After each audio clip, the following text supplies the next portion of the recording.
Senhor, no meio de um momento de fragilidade como esse, que transformamos um simples gesto de lavar as mãos em ser o gesto, me questiono como este momento atual pode ser a ferramenta de transformação, amadurecimento para as nossas vidas. Ó Senhor, preciso cultivar minha maturidade espiritual.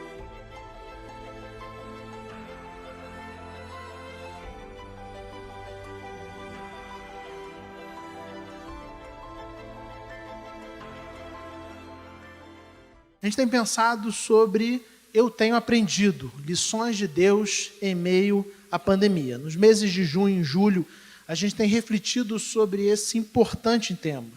A gente vive num tempo onde parece que existe uma espécie de ebulição das ações solidárias. Provavelmente você já foi convidado para fazer parte de algum tipo de ação solidária, você já foi convidado para fazer parte de entregas de cestas básicas, ajudar com roupas ou coisas do tipo, né?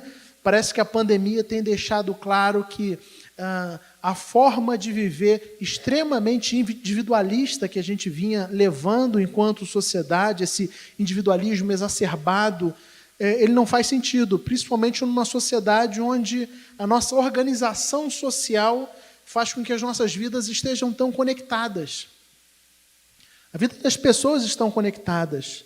Eu conversava no início, né, quando começou a ver essa realidade do fechamento, do isolamento, eu conversava com a minha família e eu falava assim, o que a gente pode dizer que não é essencial?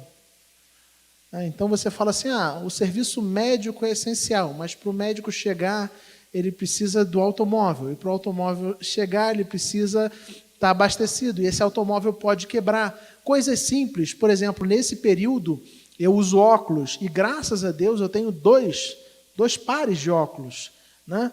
Porque lá no início da pandemia, no início do isolamento, meu óculos quebrou.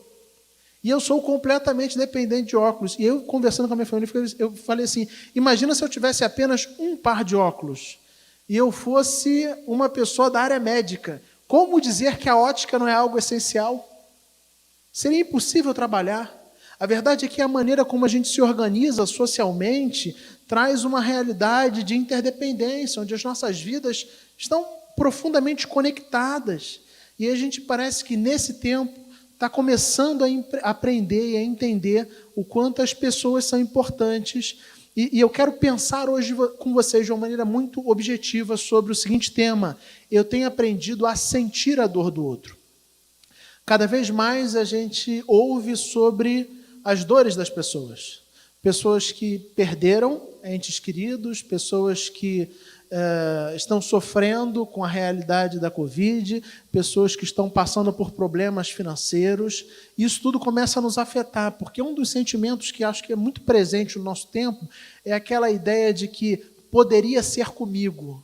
Ou até num tempo de pandemia, onde a gente sabe que a probabilidade dessa doença se alastrar é muito grande, o sentimento é, talvez daqui a alguns instantes seja eu, né?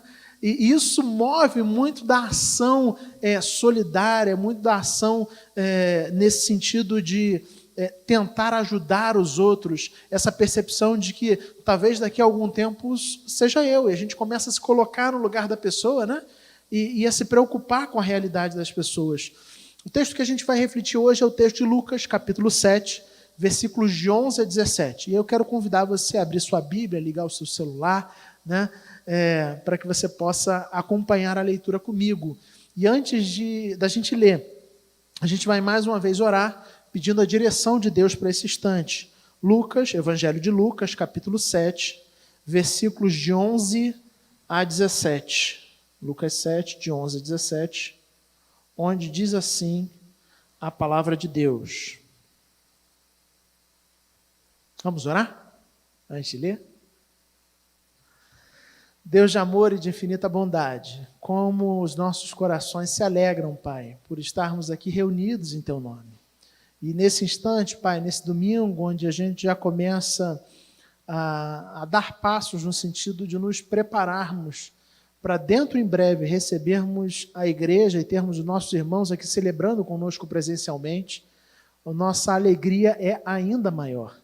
Nesse instante, Pai, onde nós abrimos a Tua palavra com o desejo de ouvir a Tua voz, nós pedimos, Pai, que os nossos corações estejam sensíveis àquilo que o Senhor quer trazer a cada um de nós. Que o Teu Espírito Santo ilumine as nossas mentes e corações e que nós, depois de ouvir a Tua voz, saiamos, Pai, desafiados, encorajados a viver de uma maneira que honre o Teu nome, de uma maneira a cumprir a Tua palavra e a Tua vontade para as nossas vidas. É o que nós te pedimos e te agradecemos em nome de Jesus. Amém. Lucas capítulo 7, versículos de 11 a 17, diz assim a palavra do Senhor. Logo depois, Jesus foi a uma cidade chamada Naim, e com ele iam seus discípulos e uma grande multidão. Ao se aproximar da porta da cidade, estava saindo o enterro do filho único de uma viúva, e uma grande multidão da cidade estava com ela. Ao vê-la, o Senhor se compadeceu dela e disse: "Não chore." Depois aproximou-se, tocou no caixão, e os que carregavam pararam. Jesus disse: "Jovem, eu lhe digo, levante-se." O jovem levantou-se e começou a conversar, e Jesus o entregou à sua mãe. Todos ficaram cheios de temor e louvavam a Deus. "Um grande profeta se levantou entre nós," diziam eles.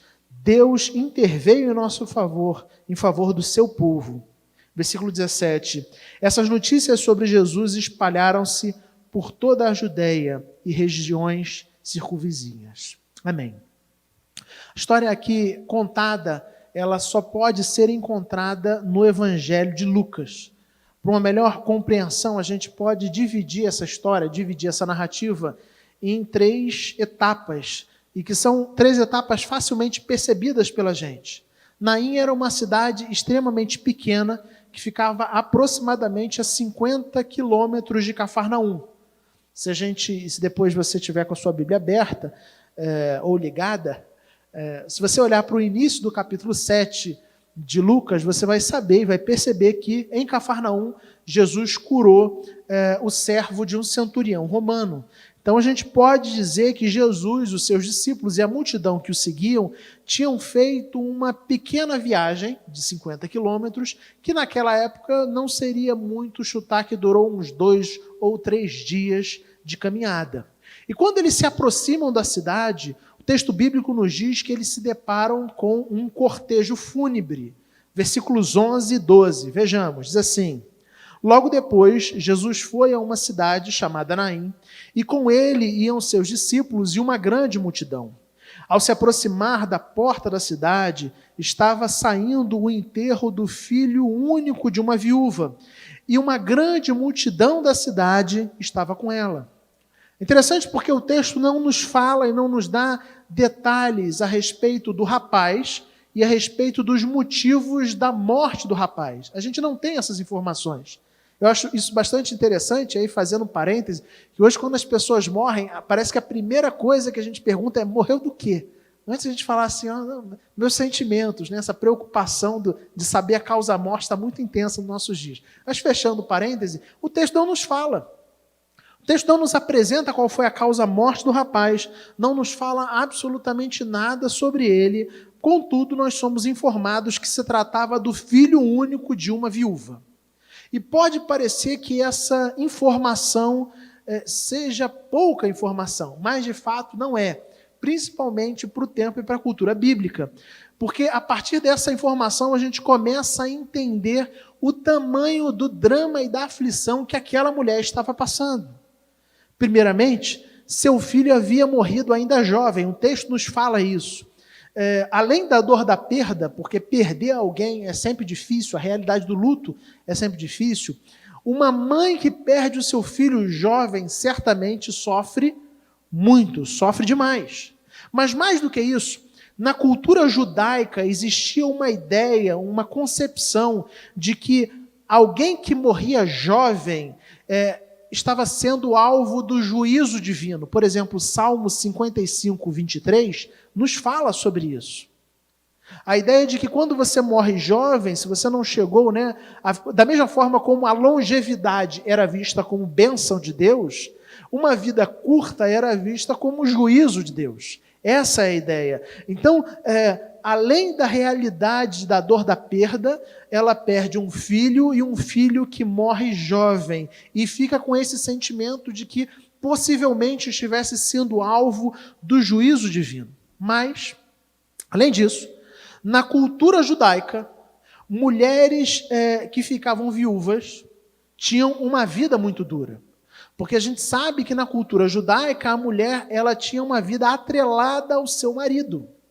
Então, se ela ficava viúva, isso quer dizer que o seu marido, que era o seu provedor, não estava mais ali. De maneira que a viuvez também era compreendida na cultura judaica como uma espécie de castigo divino. Mas o que agrava isso é que essas viúvas, elas comumente dependiam da compaixão, da misericórdia, da solidariedade da sociedade. Mas como a comunidade judaica entendia que a viuvez era uma espécie de castigo divino, a disposição em ajudar era ainda menor.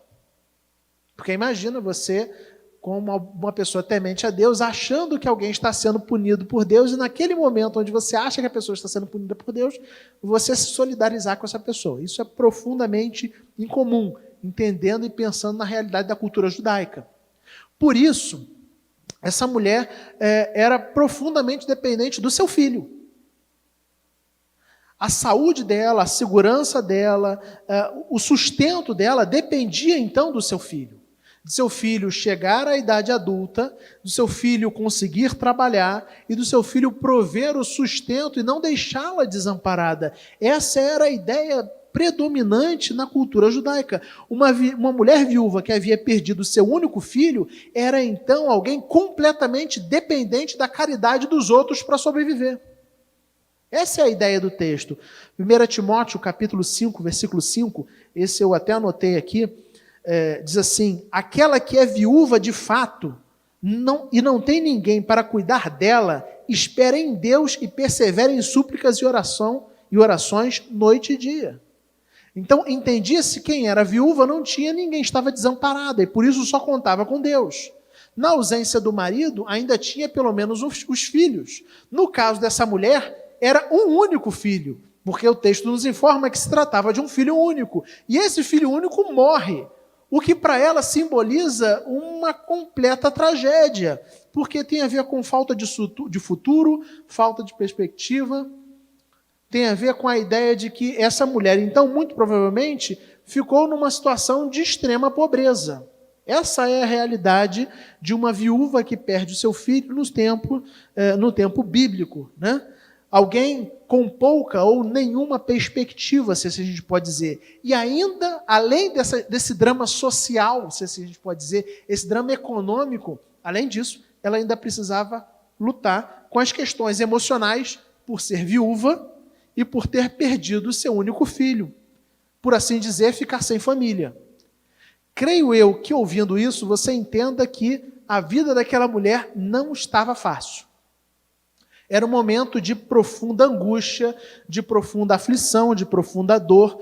Questões das mais diversas habitavam seu coração e sua mente. O desamparo e a vulnerabilidade não era apenas social, mas era também emocional. E aí, em meio a tudo isso, o texto nos diz que Jesus chega, vai chegando à cidade, e ao se aproximar da entrada da cidade, ele vê uma multidão saindo em cortejo para enterrar o filho da viúva. O fato é que Jesus e seus discípulos e a multidão parecem ter chegado no momento certo, exatamente no momento onde o cortejo fúnebre está saindo da cidade.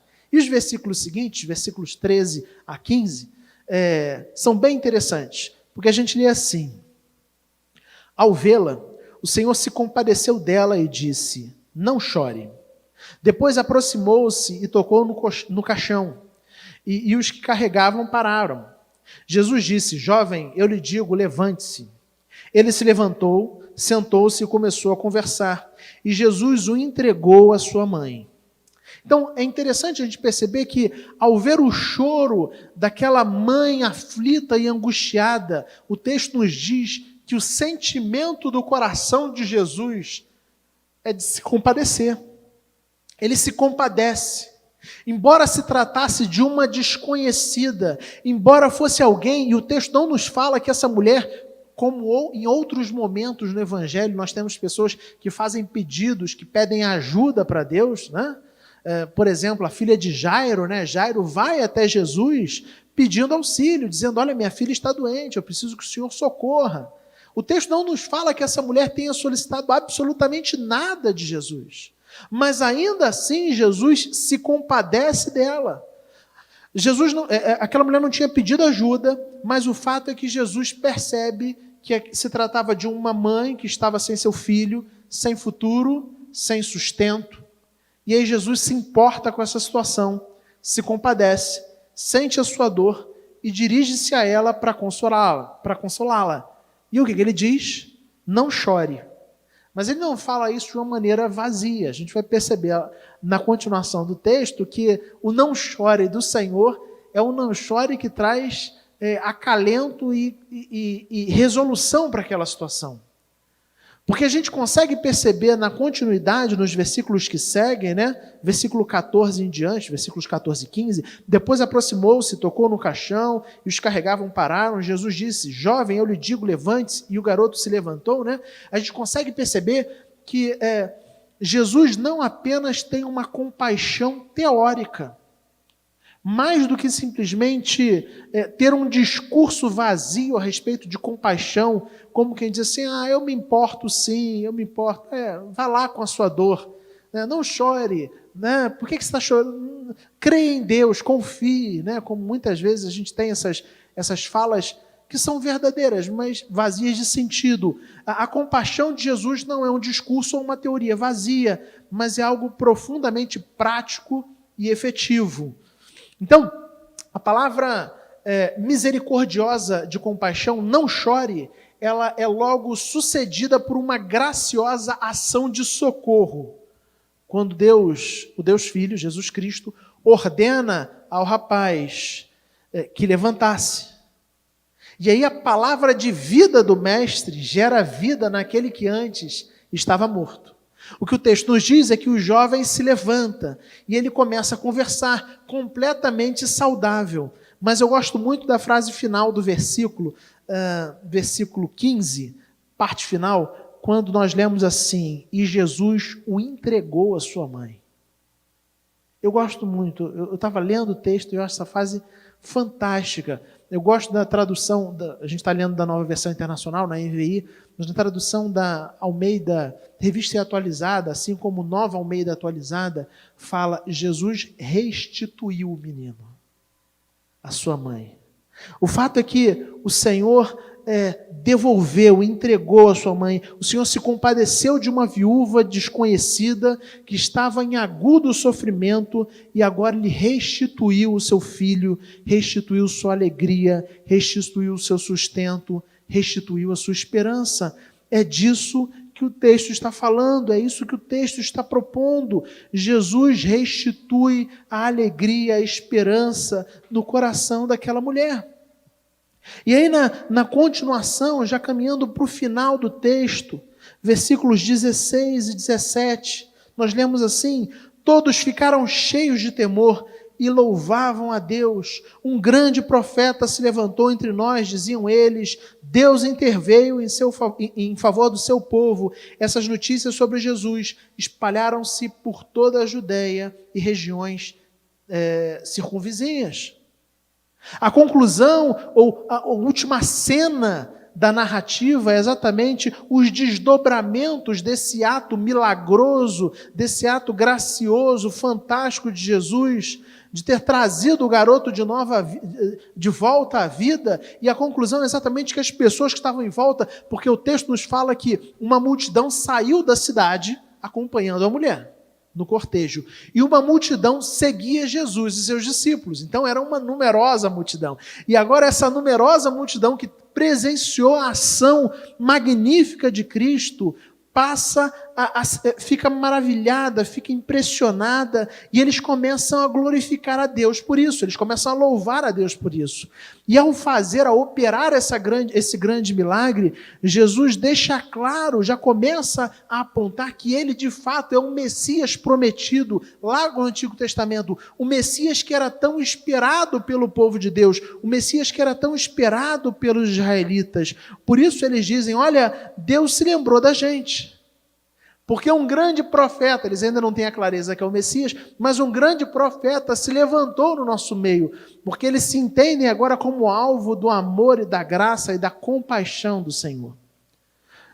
Mas o fato é que, longe desse texto, longe dessa sequência ser uma sequência, como eu posso dizer, isolada nas Escrituras. Quando a gente lê os Evangelhos, a gente percebe que essa dinâmica, e vamos tentar construir uma linha. O primeiro é o sofrimento, a dor, a desesperança humana. É o caso da mulher. O segundo momento, a segunda fase, seria a compaixão divina. Deus olha para a desesperança humana e age com compaixão, e se sente compadecido. E o terceiro momento é essa compaixão se tornando uma ação. Longe disso ser uma história isolada do Evangelho, essa é a própria história do Evangelho. Porque o Evangelho nos fala que Deus olhou para a gente, Deus olhou para mim, Deus olhou para você e percebeu que nós também estávamos completamente desesperançosos. Nós não tínhamos esperança por causa do pecado, porque o pecado nos condena à morte, o pecado nos separa de Deus, o pecado nos coloca alienados de Deus, distantes de Deus. E ao ver isso, Deus se compadece de nós. Ao constatar essa realidade, Deus sabe sentir a nossa dor de pessoas que estão afastadas, desconectadas de Deus. Mas longe de ser uma simples compaixão de discurso, como se Deus ficasse lá no céu olhando para a gente e falasse assim, olha, realmente é uma pena o que aconteceu com vocês.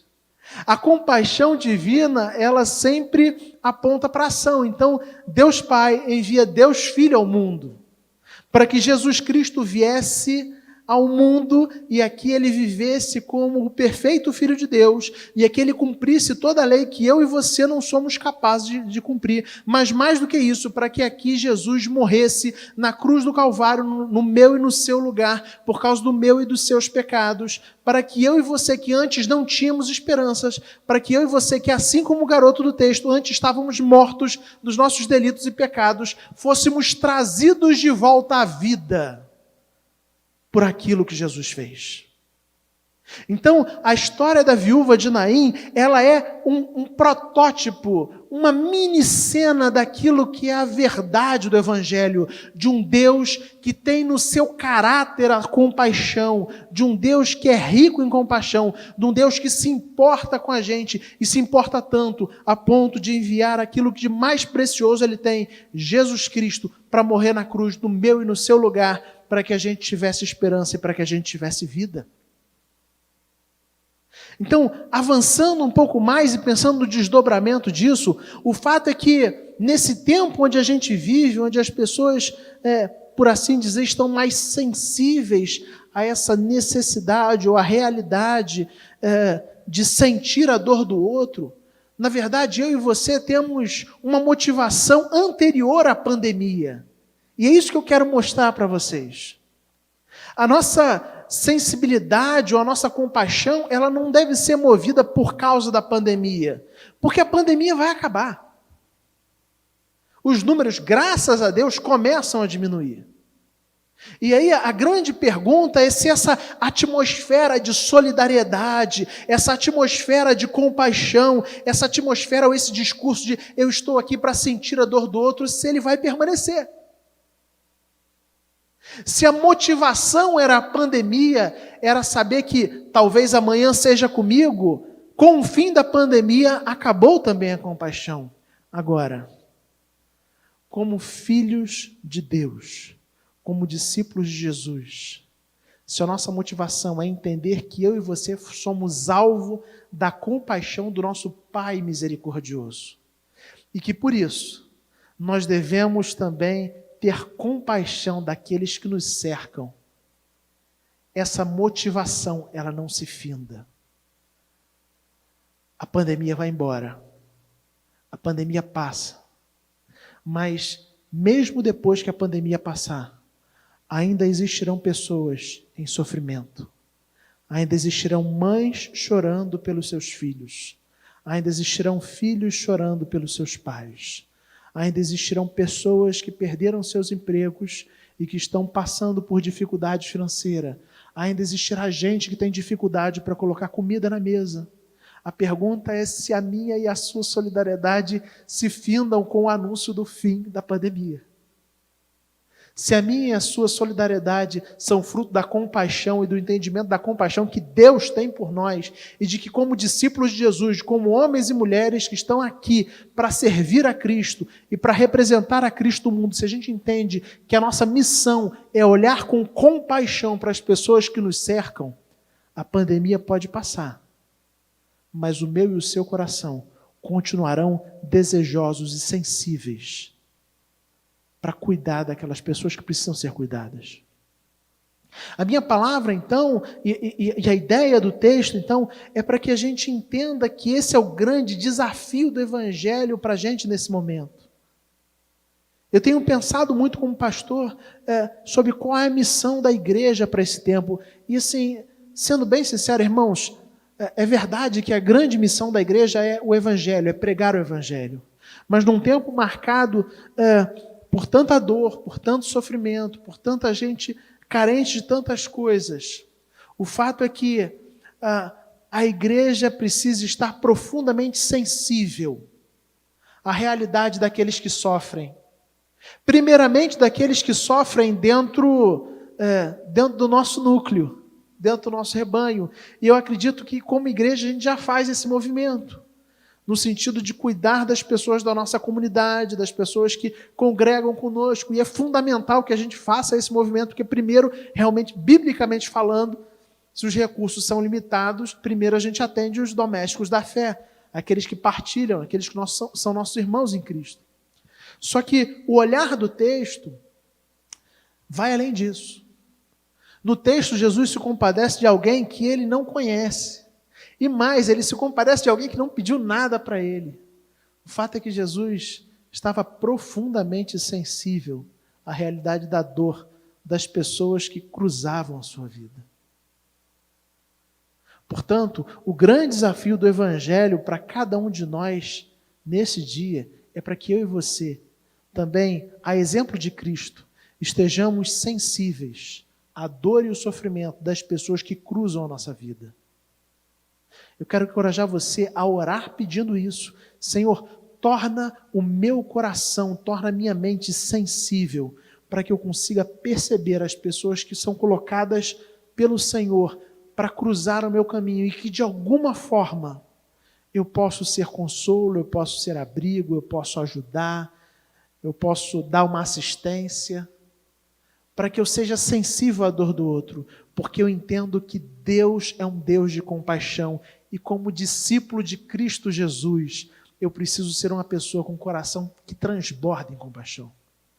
Uma pessoa que sente a dor do outro. Alguém que está sensível à dor das pessoas que estão à sua volta.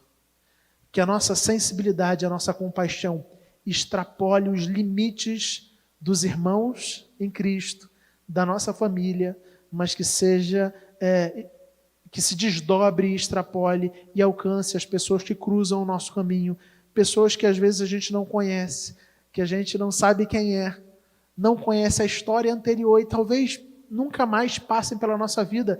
O texto não nos fala mais, nunca nos falou nada sobre a viúva de Naim e depois também ela não é mais citada. Ela só aparece no Evangelho de Lucas. Essa história só aparece no Evangelho de Lucas e só nesse pequeno trecho. Lucas 7, de 11 a 17. E depois a viúva de Naim segue sua caminhada como alguém absolutamente anônima, se a gente pode dizer, mas alguém que tinha sido alvo do amor e da compaixão de Deus. Então, que eu e você entendamos o nosso desafio de sermos reflexo dessa compaixão de Deus na vida das pessoas que nos cercam. Amém. Deus nos abençoe.